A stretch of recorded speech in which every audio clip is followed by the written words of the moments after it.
আর এটা কি মাছ দেখো? রিঠে মাছ, গঙ্গা রিঠে। গঙ্গা রিঠে। তেল হয়েছে কত সুন্দর। চিকুর আছে।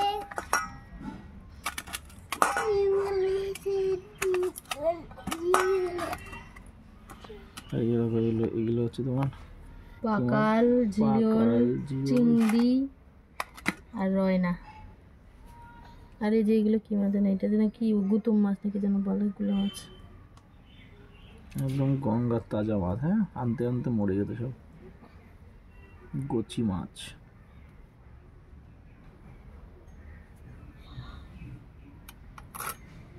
এগুলো কি ঠোঁট কাটবে তাই তো? এখান থেকে ইয়ে বের করবা। বাবা দেখো মাছের মুখে মাছ ঢুকেছে। তাকাও না। ওটা কি মাছ জানো? কি মাছ? রয়না মাছ। হ্যাঁ, রয়না। রয়না। এই দেখো এরকম মাছের ভিতরে মাছ ঢুকে গেছে, খেয়ে নিতে। দেখেছিলাম আমার মা। আর এইটা হচ্ছে চিংড়ি মাছ।